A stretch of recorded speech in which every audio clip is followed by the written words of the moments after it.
Welcome to San Antonio's Influence Magazine show, the premier talk show where we introduce you to influential individuals doing significant work in the city of San Antonio and surrounding areas. Celebrate the spirit of business, leadership, and innovation. If this is your first time joining us and you'd like more information, you could find us at influencesa.com. That's influencesa.com.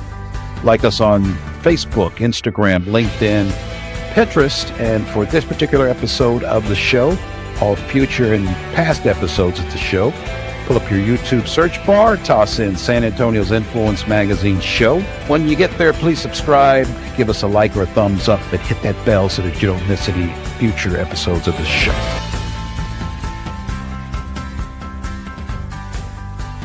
Welcome to today's show, folks. I'm Cedric Fisher. Today we're speaking with the legendary Kevin Coble, a military veteran, retired San Antonio police officer, and educator whose career spans more than 35 years in public service. From the Air Force Security Police to 25 years with SAPD, Kevin has lived the reality of frontline policing and the responsibility that comes with protecting a community.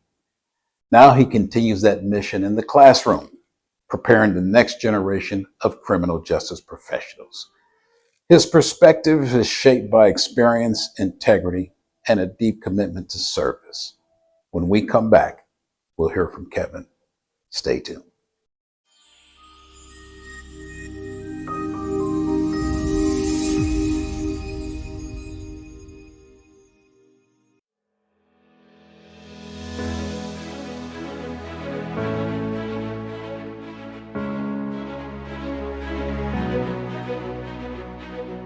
Every child faces a moment when fear feels bigger than courage. For Oscar the Osprey, that moment comes every single day. Oscar the Osprey, the bird who was afraid of heights. Oscar is a bird designed to soar through the mountain skies of the Teton Range. But there's one problem. He's absolutely terrified of heights. While his brother Otto and sister Oprah fly effortlessly, Oscar freezes at the edge of the nest, gripped by the very fear his nature was meant to overcome. After harrowing trials, including a run-in with a pack of wolves, Oscar discovers the most important lesson of all. Courage isn't about never being afraid. It's about choosing to try anyway. Through patience, encouragement, and one brave decision at a time, Oscar learns that his wings were always strong enough. He just needed to believe.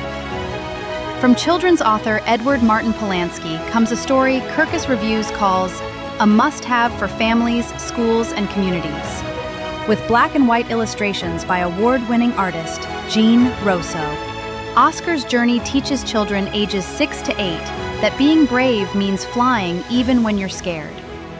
Oscar the Osprey, the bird who was afraid of heights, because every child deserves to know they're braver than they think. Available now on Amazon, Barnes & Noble, Powell's, and Walmart. Give your child the gift of courage. Kevin, welcome to the show. Thank you, Cedric. Thank you for coming to see us today. So let's start at the beginning, but before we get into some of the questions, just kind of share with our audience your background, where you're from, a little bit about your childhood, and any formal education. Okay.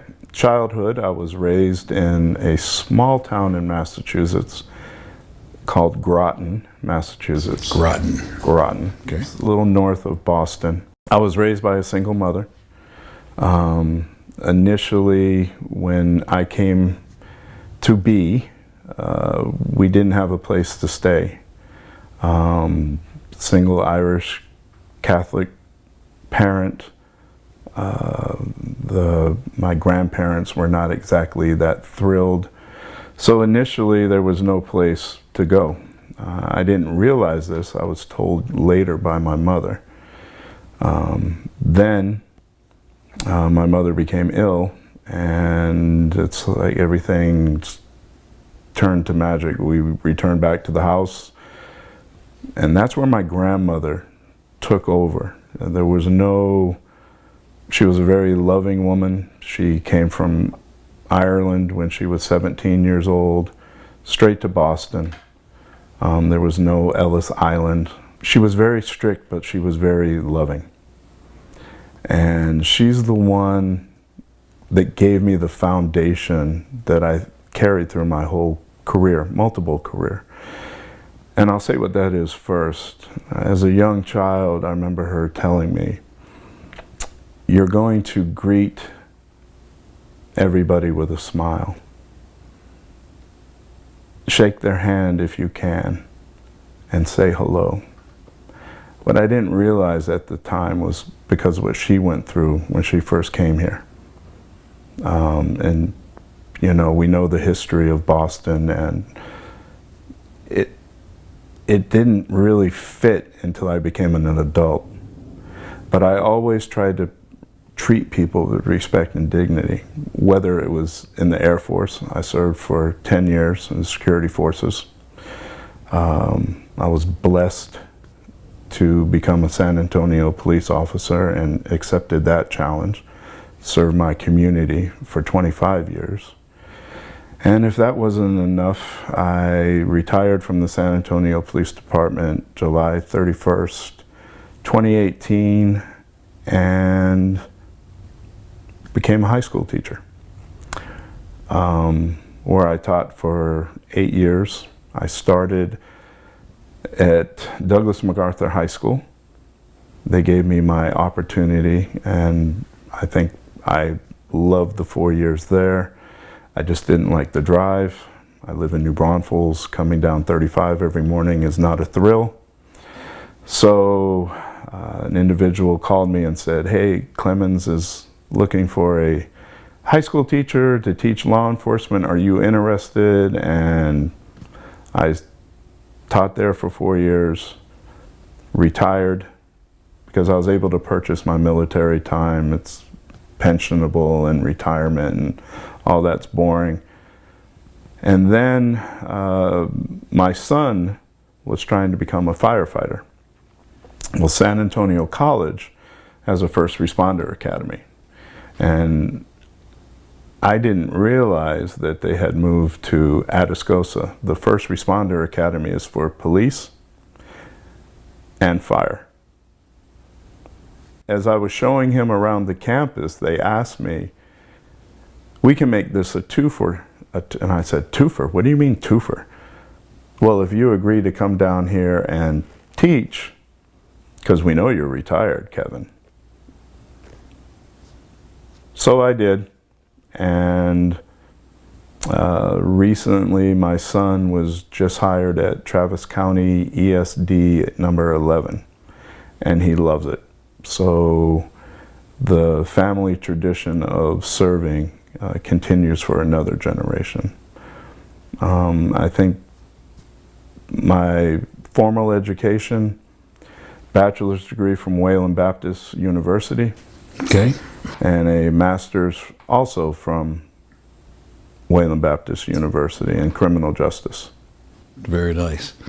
Didn't realize it. That's good information. What does influence mean to you in the context of public service? I can summarize that fairly quickly. To me, it means leaving people better than how you first met them. Leave a positive influence, right? Because people don't call the police because they're having a great day and they want to say, "You know what, officer, I just want to tell you I'm having a fantastic day." They call you because they're generally having the worst day of their lives.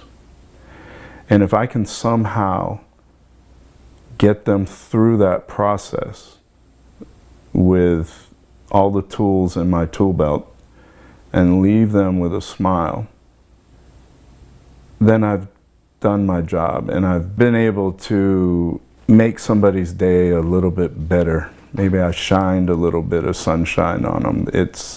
That's how I try to do it. You can't make everybody happy, but if I can influence the outcome to be positive, where there is a positive, because not every situation leaves the ability, or the officer has an ability to leave with an influence, right? If I have to arrest you, That's not positive. Okay? Sure. If I have to write you a citation, that's definitely not a positive. Sure. But if they can say to themselves, in which I've had them tell me after the fact, you're the fairest police officer I've ever met, then I've done my job. And that's what influence means to me. That's impact as well.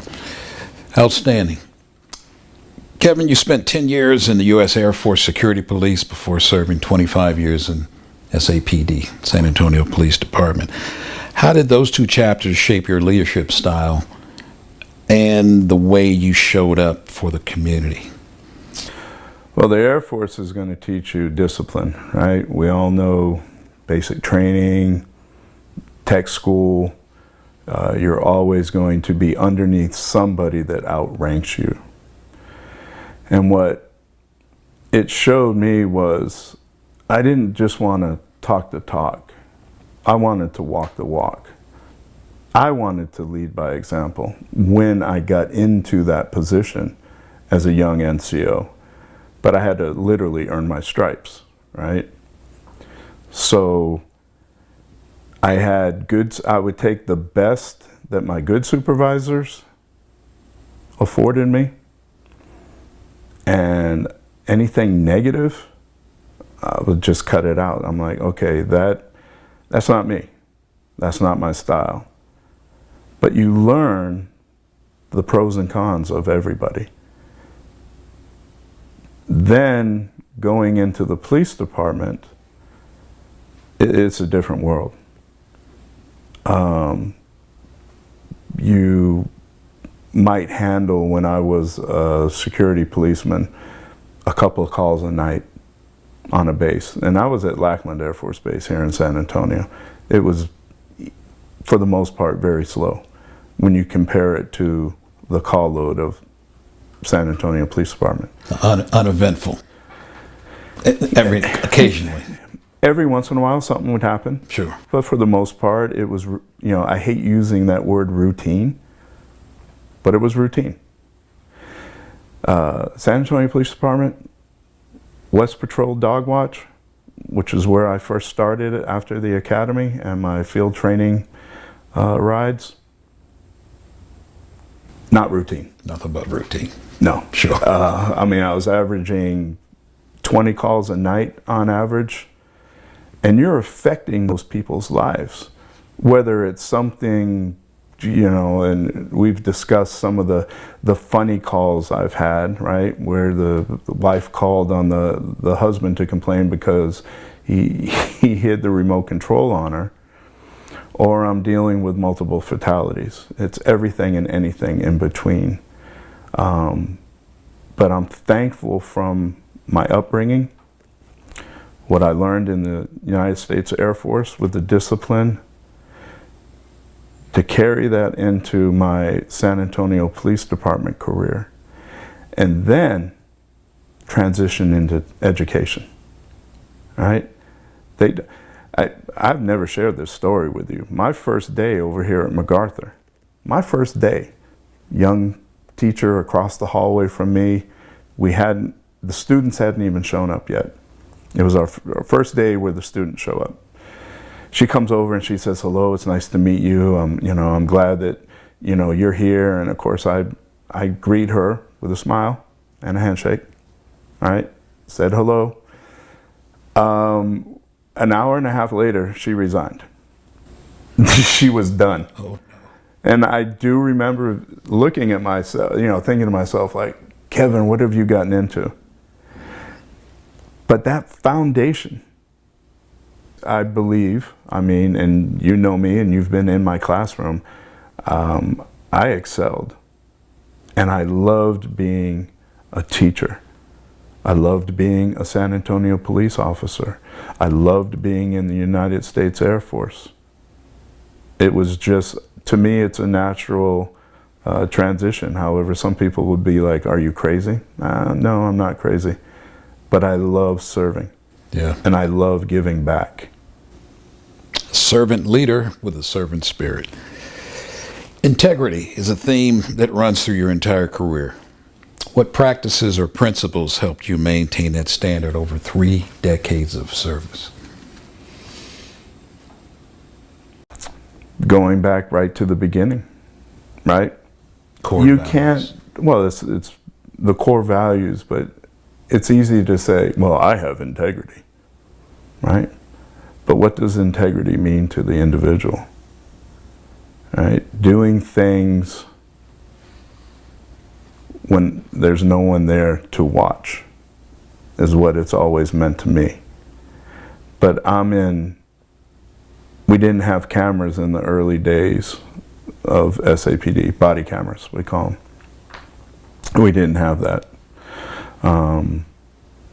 My days in the military, yeah, you might have a sergeant around, but they're not there to watch you all the time. But I made sure I did the right things.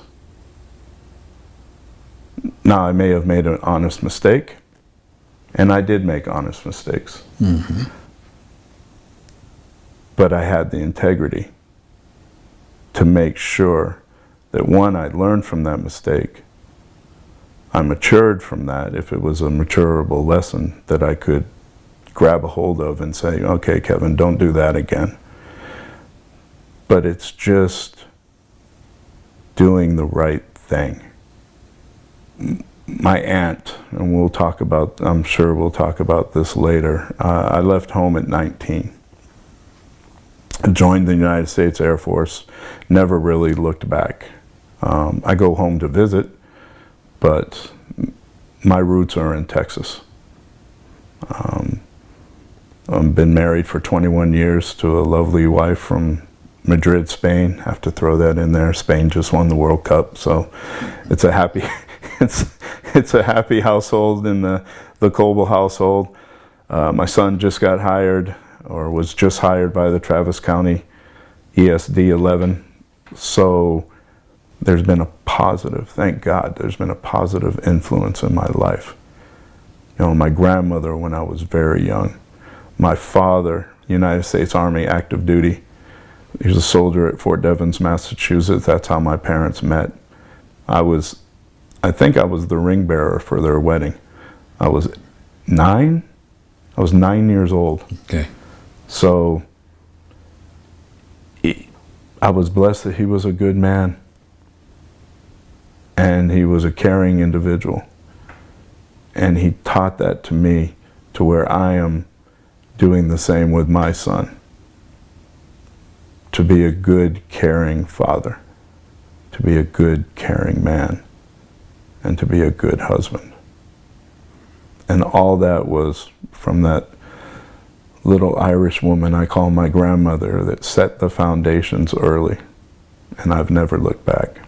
After retiring from law enforcement, you stepped into the classroom, first at the high school level and now at San Antonio College. What impact do you hope you have on the next generation of criminal justice professionals? They realize how important that role is. It's not just a job. You know, we say it's not the badge, the uniform, it's not a job. It's a calling.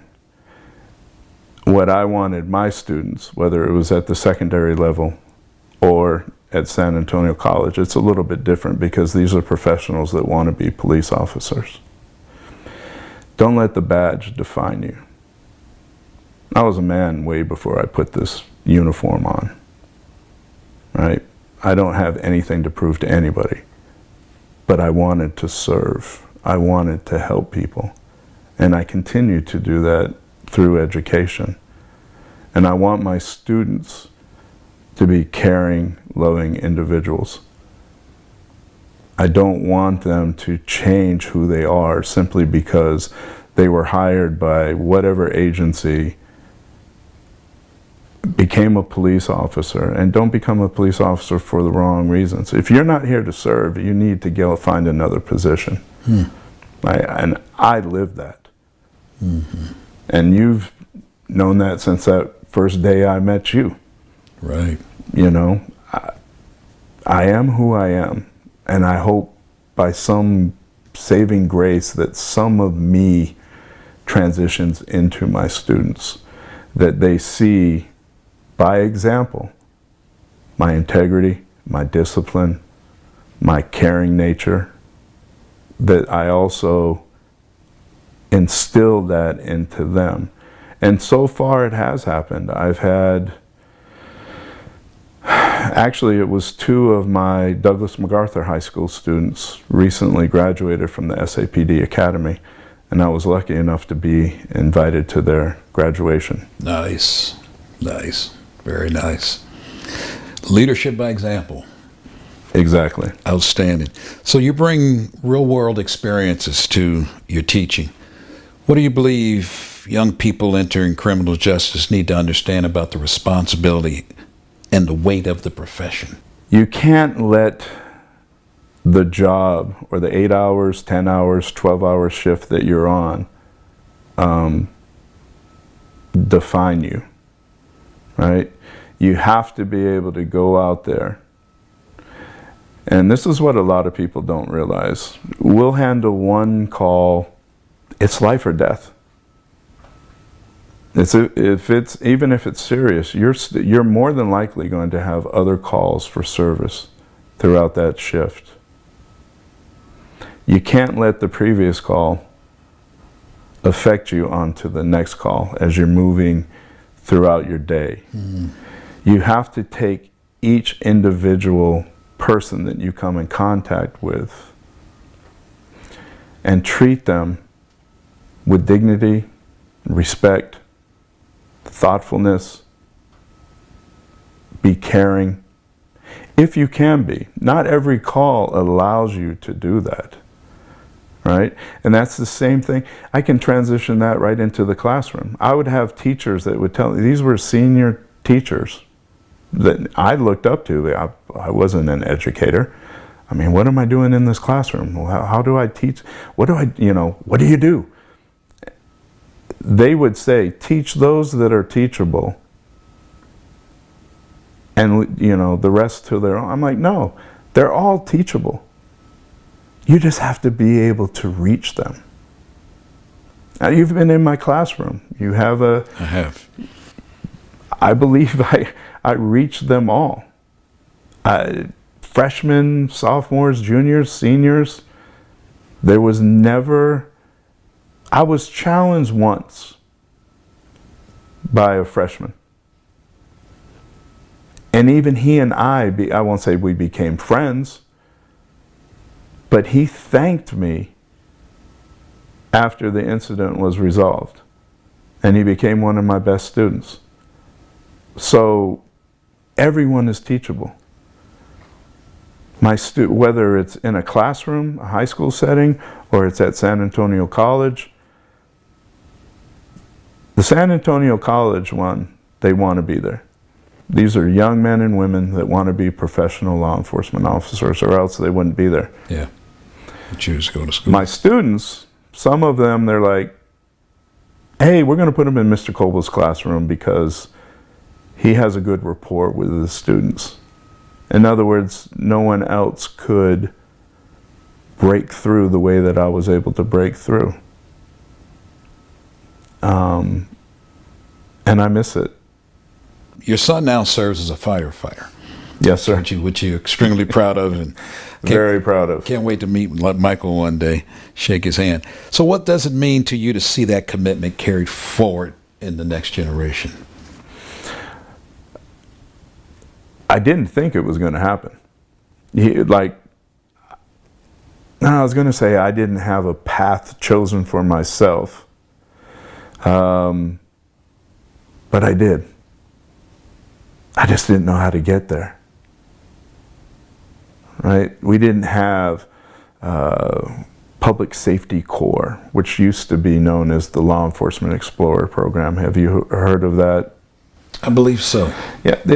Take young, I think it starts at 14 to 20. Well, at least here in San Antonio, I think that's the age limit.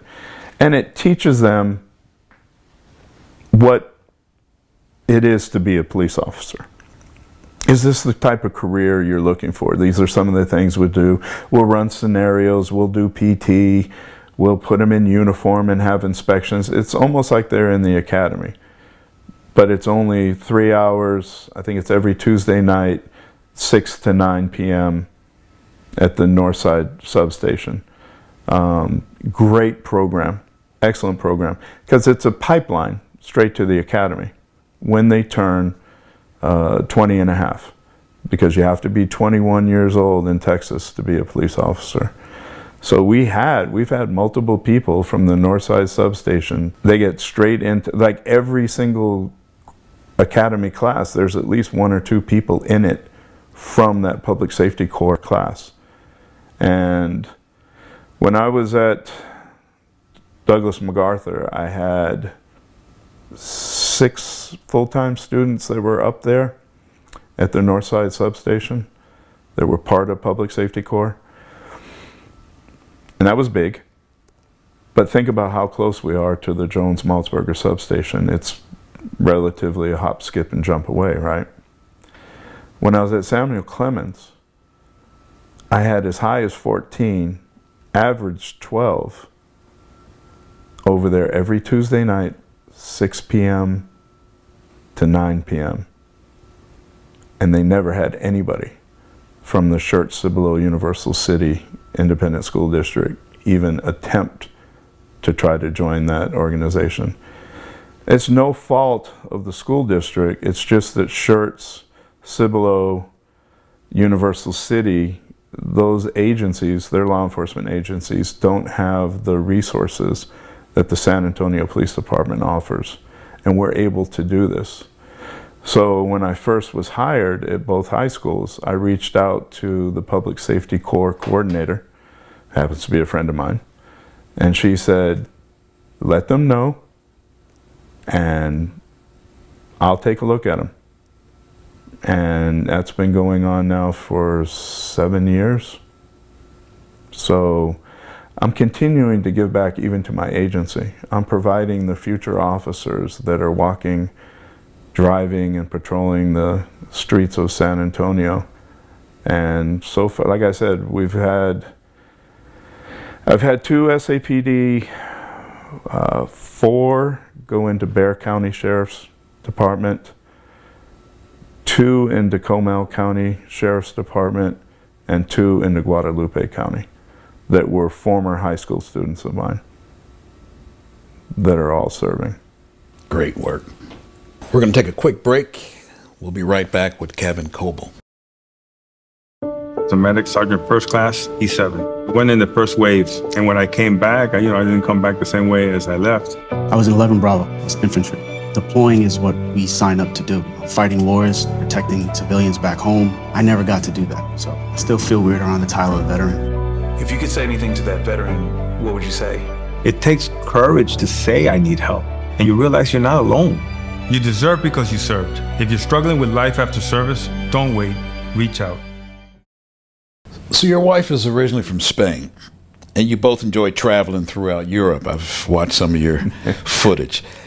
How has experience in different cultures influenced your worldview of even your approach to leadership? Well, just like whether it's Europe, Latin America, Canada, the United States, we are known as the melting pot. But through my service, even before I met my wife, I was stationed outside of London at RAF Bentwaters, Woodbridge. They were called the twin bases. When I was a child, I lived in Germany, right outside of Frankfurt. My father was, as I've stated earlier, was an army soldier there, stationed at Aschaffenburg, Army. They called them casernes, something like that. You just learn because of the mutual respect that you have for a fellow human being. It's not difficult. It's that mutual respect, going back to what my grandmother and my mother always influenced me. Yeah, people are different, but we're a lot alike. And you're having to deal with all kinds of different people. Am I going to treat somebody different just because of X, Y, or Z? No. I want to do the best job possible to leave you with that smile, right? That they say to themselves, that was a good officer. He knows his job. He's caring. He's compassionate. All that, it's the same as when we go to Europe. As you know from the sharing with you, I just came back from a 6-week trip over there. There were never any issues with anybody. And we went to, this is the first time, normally every year, it's funny, every year my students will ask me, Mr. Coble, where are you going this summer? I'm like, well, where are you going? I've had them, Japan, Indonesia, Tahiti, and every year I always came back with the same answer. It looks like Port Aransas this year for old Mr. Coble, right? But this year, my wife and I, we went to Rome. We were there for 5 days, and we walked everywhere. We averaged about 11 to 12 miles a day, Wow. just walking. Wow. And then we went on a 7-day cruise, dealing with all kinds of, there was like 5,000 people on that ship. And then we went to Madrid for 3 weeks. I've never had issues with anything, Cedric, when it comes to dealing with people, right? Because as long as you're respectful to people, they're going to respect you. Respect is earned. It's not given. You can request it all you want, right? And with my students, as far as leadership goes, you can't BS them. They either respect you as the man that you are, because I can't lie to them. They'll see right through me. So that dynamics has shifted a little, but it's the same thing when I was a child and my grandmother was telling me how she expected me to respect everyone. That's a great story. And it fundamentally changed the way you looked at service, community service back then. Yes, sir. Yeah. Let's talk about a controversial topic, body cameras. You and I discussed offline that, and I'm not sure how many law enforcement folks will be viewing this episode, but it's been a challenge because of some of the downsides of an officer having to wear a body camera. Share what we discussed that day.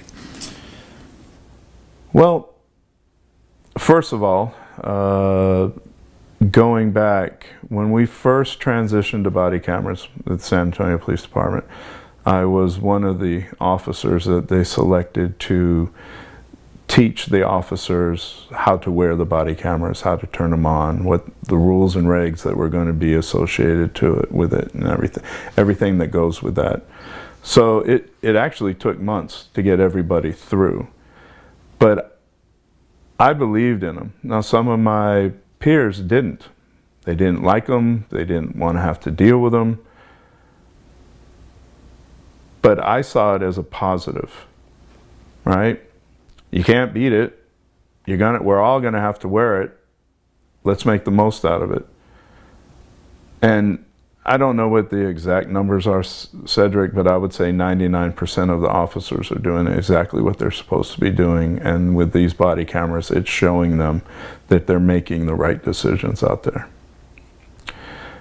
But one thing that's always bothered me, and what you and I discussed, is discretion, right? To the point where I told you, or when we were having this discussion off camera, I said to you, I've known you for years. If I pulled you over for a minor equipment violation, taillight's broken, license plate light is out, where normally I could walk up and say, regardless of if I knew you or I didn't know you, this is the reason I pulled you over, you need to get this fixed. And that would have been the end of our conversation. I'd help you get back in traffic if you needed it, and we would go on our way. But What the body cameras have done inadvertently is they've taken that discretion away. I can't just go up now and say, Cedric, get that taillight fixed. I have to document it. So that holds you up even more. Then I have to run you, right? Standard operating procedures is that I will run anybody I come in contact with for warrants. So that's holding you up even more. And I think sometimes the viewers just don't truly understand that that is the negative, at least in my perception. I don't know if other people agree with me. I think you agree with me. But that's the perception of the negative aspect of the body-worn cameras. It's eliminated my discretion, or at least it's drastically decreased it. Now, people are going to argue with me. They're going to say, no, Kevin, that's not what's going on. We have honesty, compassion, caring for our fellow human beings. When we're afforded that opportunity to do so. But at the same token, Cedric, I have a job to do, right? There are situations or incidents where I must make an arrest. I have no discretion in that arena at all. I must make an arrest. Family violence, for one, off the top of my head. Okay? So, if I'm not using everything that I just listed, but mostly integrity, and I'm just like, oh, well, I'll take shortcuts, or I'll do this, or I'll do that, I have nothing. Integrity is doing the right thing when no one's watching. Exactly. Very good. Couple final questions. Think about this one for a minute. For folks who know you, what's one thing they don't know about you, but should? And this goes back to a young 17-year-old Kevin Coble, high school senior, fresh off a state championship football team. I thought of myself as the big man on campus. I had long blonde hair then. A little while ago. A little while ago. Yeah. This comes to pay it back, right? Pay it back for those that came before you. So this is the situation. Carload of friends, all varsity football players, all with our state championship jackets on. We were stupid and didn't get rings. We weren't offered a choice, but they just got us jackets. And no one in the car with me. There was 4 other gentlemen, or 4 other teammates. We had no idea we had to be at the school dance by 9 o'clock. It was 9:05. And the reason this one particular school dance was it was just so important that I get there is my high school crush wanted me there. Ooh. Oh yeah. Okay, that's motivation. Yep. So as we get out of the car, we're walking up to the door, and of course, us being us, the chaperones opened the door. They were teachers. But there was this, we called police officers up in air. Maybe it's Massachusetts, maybe that tradition has ended, but we called them townies. They were townies, town cops, local. And this one gentleman's name was Foots. I remember his nickname. I've tried to find him, by the way, because of the story that I'm about to tell you. No one knows about. I made a bad decision that night. That could have cost me everything. But Foots, the Air Massachusetts local police officer, had compassion for me. So as we go to walk in, I see the the love, my school crush standing there looking at me, waving. At that same moment, Foots puts his, hey Kevin, you guys are here too late. It's too late. And the principal told me to tell you, you guys need to go home. I'm like, no. You know who I am? He then instructed my friends to have them physically remove me and put me in the car. I wasn't driving. One of my friends was driving. And get me out of there. And I hate to say it, but a shoving match developed. That's still physical contact. He had every right to arrest me.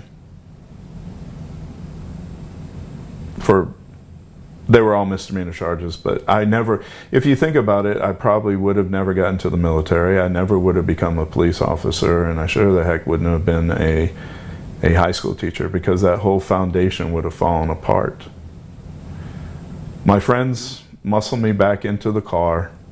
I'm shouting and yelling, and because I can't believe it. I'm 5 minutes late. Where did this 9 p.m. curfew come up with? By the way, it had always been there. I just didn't know, right? But just because you don't know a law or know about a law, that doesn't mean you can break it and just walk away from it. And I thought I had walked away until Monday morning. I had a principal. I admire this man greatly. My vice principal, he was the dean of discipline. And of course, the mentioned air police officer that we called Foots. They're all sitting in the vice principal's office. Well, actually, they're standing when I get called in. Now, as a military member, I've had some commanders really do well with the butt chewings. You can imagine going through Air Force basic training onto your military career with certain NCOs that were good at that aspect of the job, to the police academy. They were very good at getting your attention. This is probably the best verbal butt chewing I ever had in my life. But when I left that meeting, the thing that affected me the most is looking at all three of those men, people that I admired, and realized I disappointed them. And nothing close. And I still had a year and a half left before I graduated. Nothing. So that was enough of a punishment. Oh, it was. It's what you did to yourself. We had a Hall of Fame induction ceremony last year. I'm already in the, they changed the name of the high school. It's gone from Air High School to Air Shirley Regional High School. I'm one of the Hall of Fame members. Nice. Small part of a amazing high school football team. One of the other classes just went in last year. One of the other football teams went in last year, and I promised my friends I would be there. So as I walk into the room, Mr. Manning, who was the principal when this shenanigans went down, I walked up to him and I said, "You won't remember this, and I doubt you remember me." He goes, "Oh no, Mr. Coble, I remember you." And I'm like, "Uh-oh." I said, "Thank you for what you did." And then I told him what I've become as a man, as an educator, as a police officer, as a teacher, as a husband, and as a father.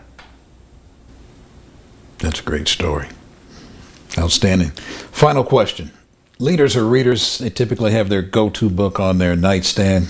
Kevin, what book's on your nightstand? Cedric, I've recently became a man of Christ, and I'm at the very beginning stages of that journey. So I do have my King James Version of the Bible that I go to, and as I've told you, I'm a safety team member for my local church, and they started at the very beginning. Literally, we're in Genesis. So some of the terminology that they use, I want to be able to understand it, and the only way you're going to understand it is to read it again. Yeah. And if you still don't get it, then you ask your pastor, which I've done. Well, what did this mean? Well, what was he saying about this specific aspect of the story, especially the Garden of Eden? And that's one of the reasons why I joined this church, is because he is such a dynamic young leader of our church. Well, you can't go wrong reading the Bible. It's a good book. Kevin, thank you for coming on the show and sharing your story with us. Thank you for having me, Cedric. We appreciate it. Thank you. And we'll see you all next time.